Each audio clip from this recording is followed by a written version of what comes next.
thedailymass.com. Experience the Roman Catholic Mass from historic St. Louis Cathedral every day on thedailymass.com. His love, anywhere in the world.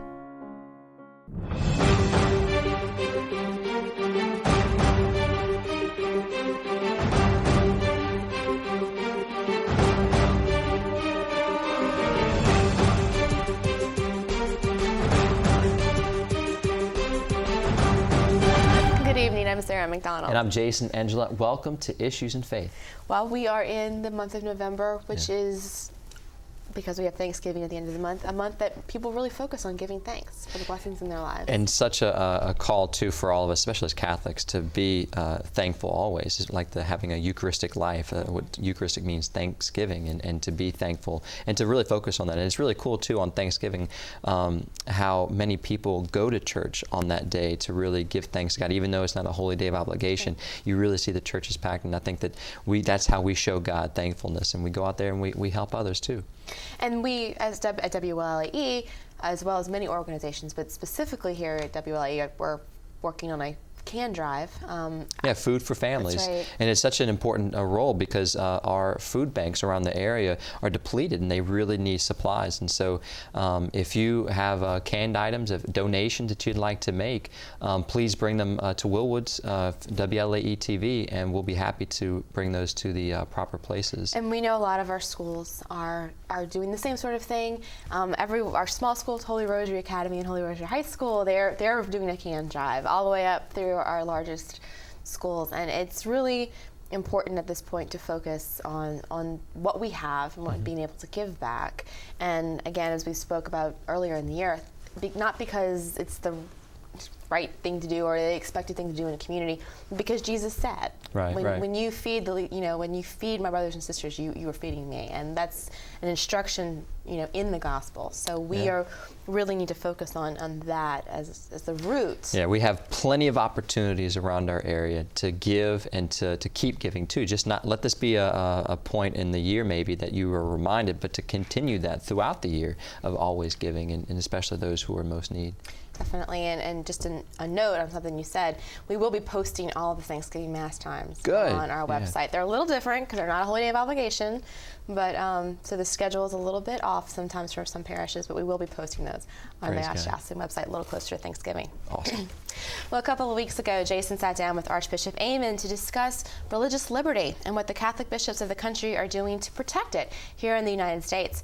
Well, tonight, the Archbishop's back for part 2 of that discussion. Archbishop Aymond, thank you so much again for continuing our conversation on religious liberty. Oh, praise God.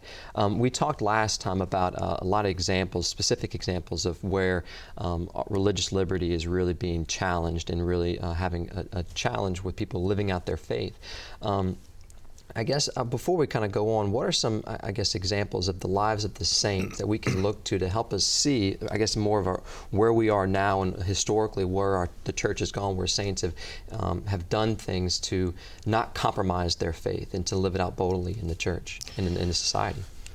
And that's a very good question. And without getting into lots of names of those people, look at all of the martyrs. Right, exactly. Have basically said that this is my belief, and for whatever happens to me, I'll take it, because I will not in any way water down my belief in Christ.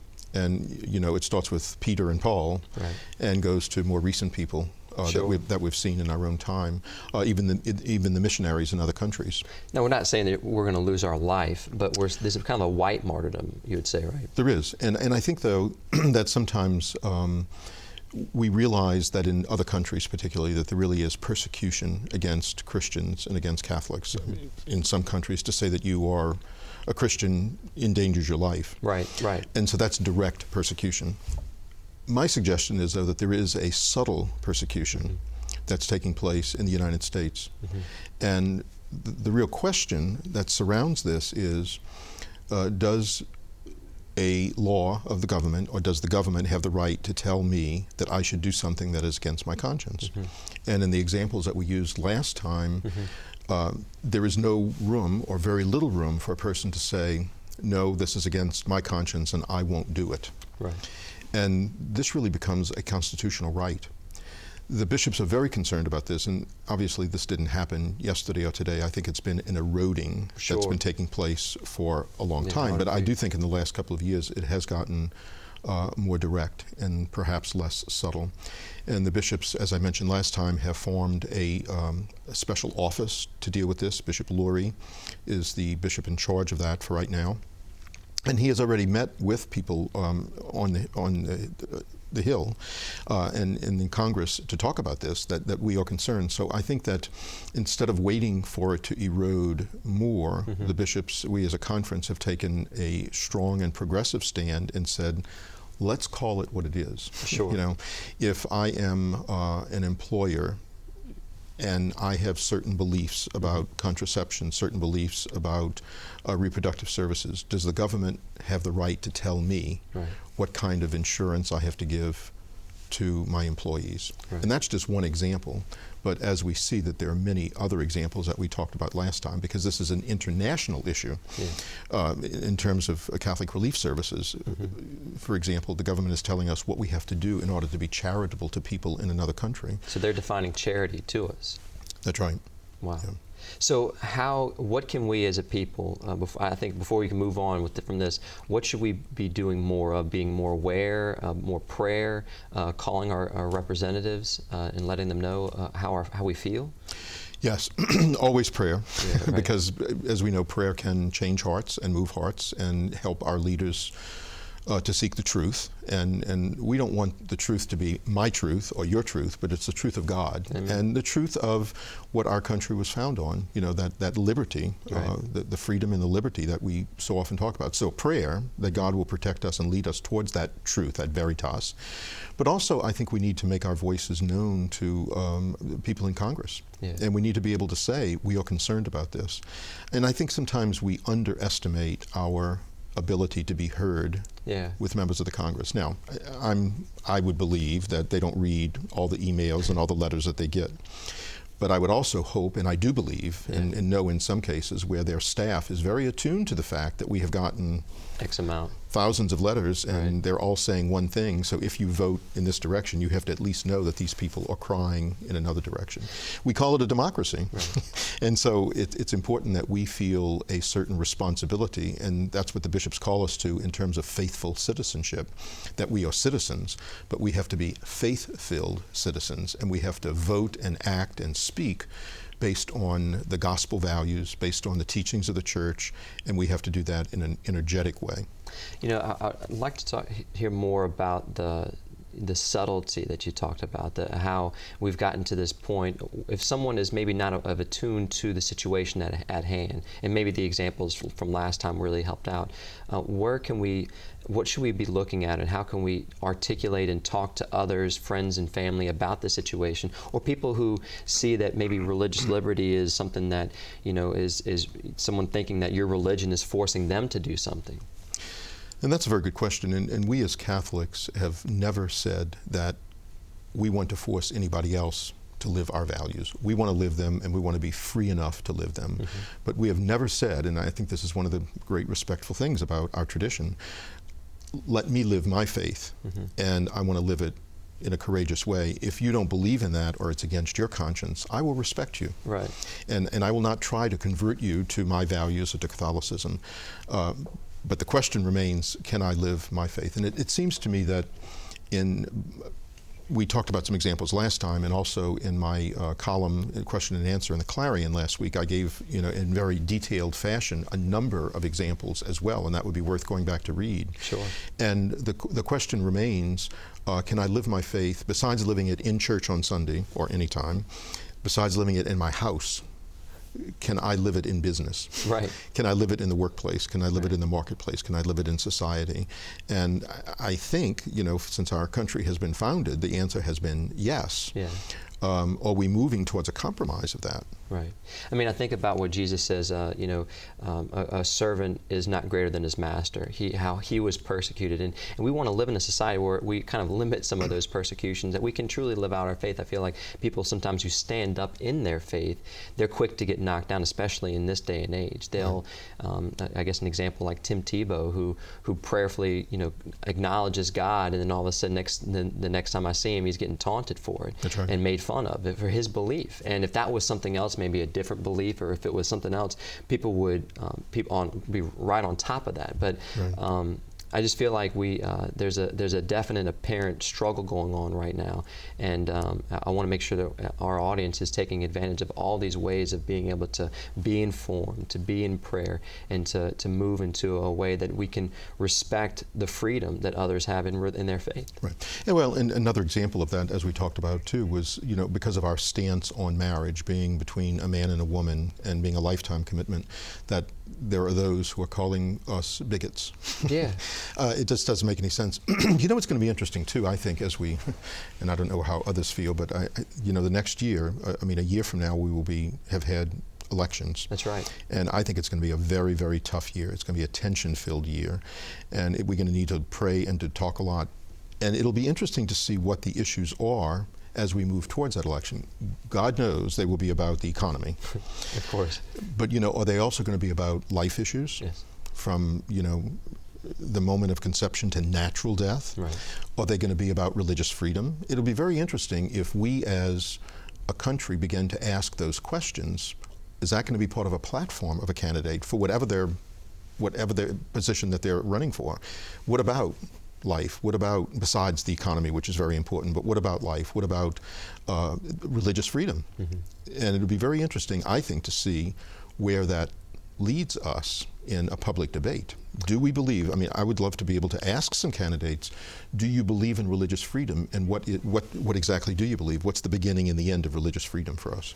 Well, I think we have much more to talk about, but unfortunately we're out of time today, and hopefully we'll continue these conversations, especially, as you said, we're almost a year away from our big elections in 2012. So, Archbishop Amen, thank you so much again for being with us. Okay, Jason, God bless you. Good to be with you. And we'll be back. Hey, check this out. It has a camera, it has wireless, it sends text messages. And it could send me to jail. In a 2008 study, it was estimated that 20% of teens have electronically sent nude or semi-nude pictures or videos of themselves. Sending or receiving photos like these could result in child pornography charges and other consequences. Parents, please take time to talk to your children about what they send and share with others. For more information, visit www.archdiocese-no.org. When it comes to your children, stay informed and stay involved.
I'm here today inside historic St. Louis Cathedral, a place where WLAE has broadcast the daily Mass for more than 25 years. A recent PBS ruling ensures that this valuable service will continue on WLAE for those looking for daily inspiration, and for the many who are homebound or in our area hospitals who can't attend Mass. But in order to continue to provide the Mass every day, we need your financial support now more than ever. I'm asking you to please consider donating today. We have numerous partnership opportunities available. For as little as $32 a month, you can help fund the televising of the Daily Mass, a program that lifts the spirit and enriches the lives of so many of our viewers. And for a donation of $50 or more, we will send you this beautiful signed poster of St. Louis Cathedral as our gift. Please send your contributions to WLAE-TV, 3330 North Causeway Boulevard, Metairie, Louisiana 7002, or to donate online, log on to WLAE.com and click on the picture of St. Louis Cathedral. For more information on partnership opportunities, call 504-866-7411. At WLAE, we've worked hard to keep the Mass on the air. Now we need your financial support to keep it going. I know that you'll help us if you can. Thank you, and God bless.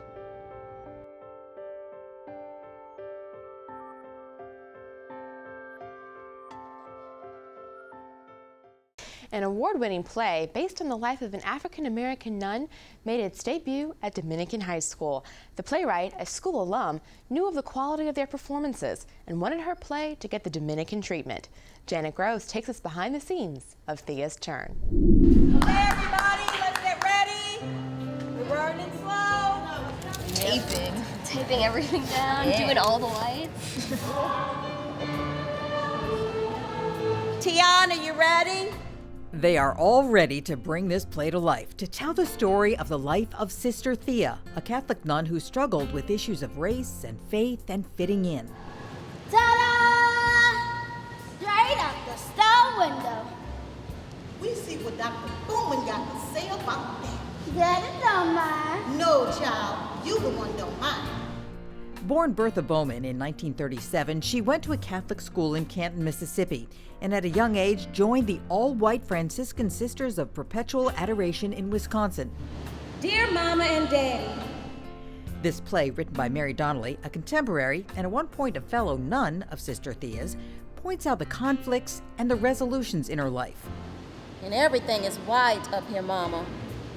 The ground is white, the sky is white, the rooms are white, and all the folk that live up here are white. One of the challenges in putting this on was the process of taking the play from paper to production. So the play has been recognized, but it has never been formally presented. It was done as a reading at Xavier and then a reading in Jackson, Mississippi also. And so now this is the first full production where we're bringing a monastic choir, a gospel choir, in with the action of the actresses.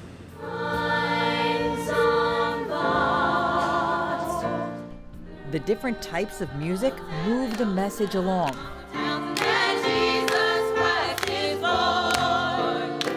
There are two choirs on stage, a white monastic choir and an African-American gospel choir.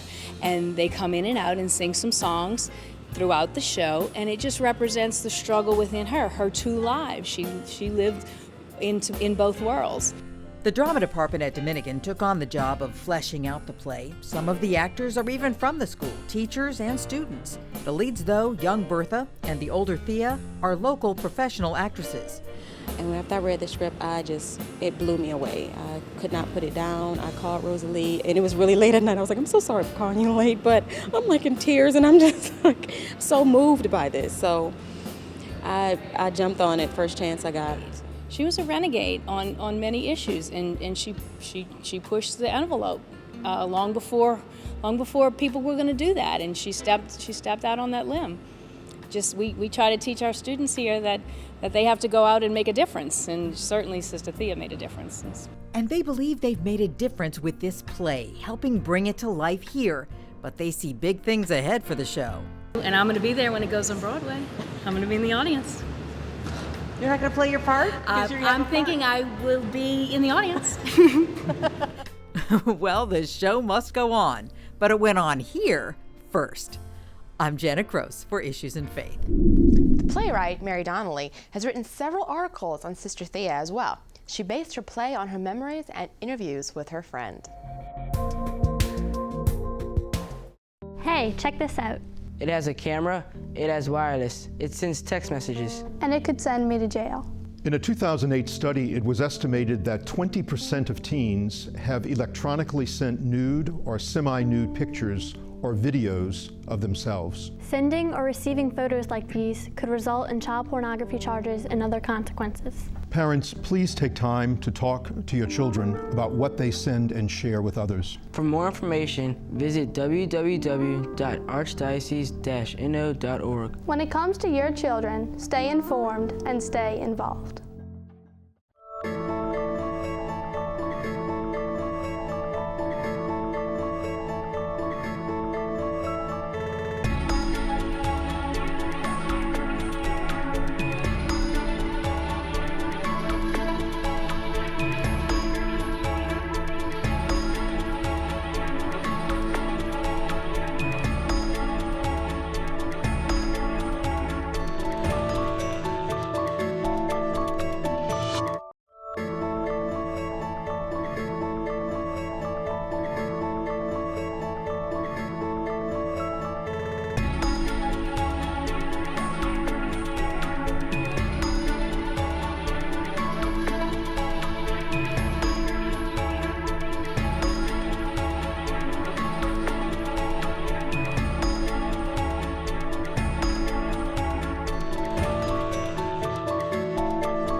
I'm here today inside historic St. Louis Cathedral, a place where WLAE has broadcast the daily Mass for more than 25 years. A recent PBS ruling ensures that this valuable service will continue on WLAE for those looking for daily inspiration, and for the many who are homebound or in our area hospitals who can't attend Mass. But in order to continue to provide the Mass every day, we need your financial support now more than ever. I'm asking you to please consider donating today.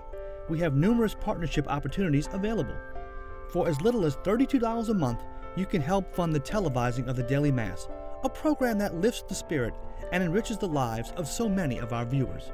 And for a donation of $50 or more, we will send you this beautiful signed poster of St. Louis Cathedral as our gift. Please send your contributions to WLAE-TV, 3330 North Causeway Boulevard, Metairie, Louisiana 7002, or to donate online, log on to WLAE.com and click on the picture of St. Louis Cathedral. For more information on partnership opportunities, call 504-866-7411. At WLAE, we've worked hard to keep the Mass on the air. Now we need your financial support to keep it going. I know that you'll help us if you can. Thank you, and God bless.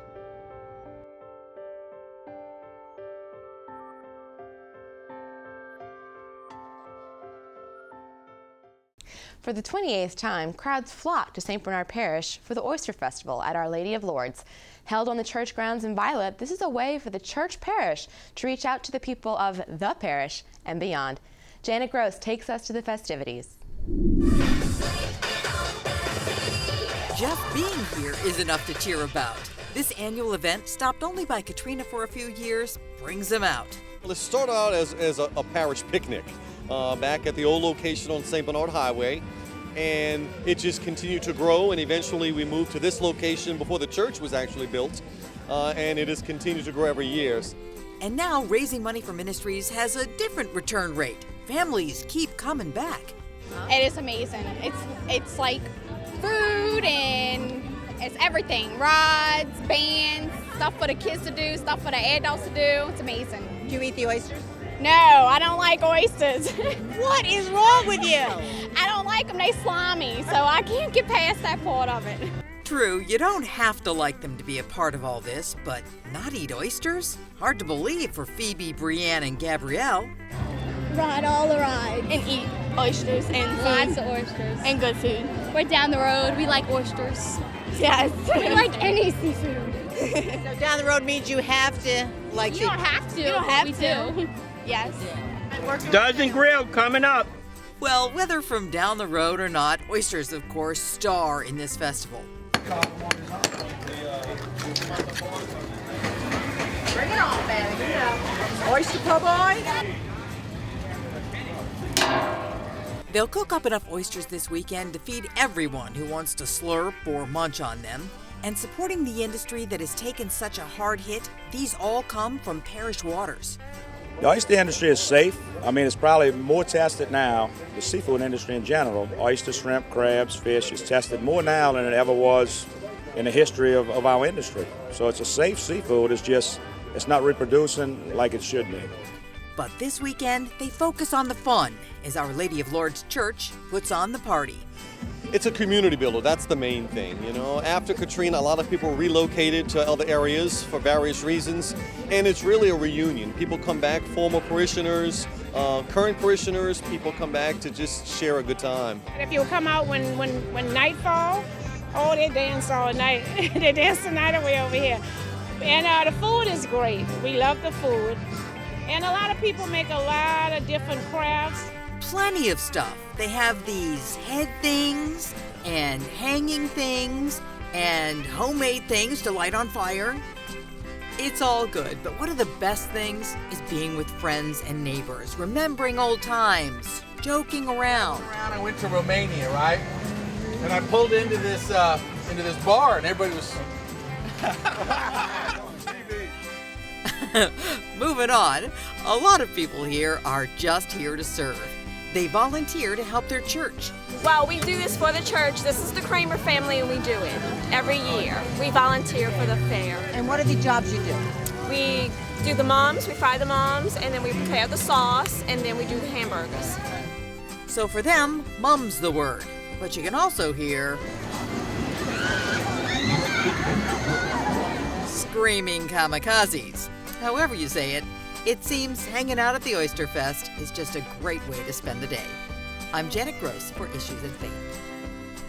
And as Our Lady of Lourdes continues to grow towards its pre-Katrina numbers, they hope to someday use part of the festival money to build a new activity center.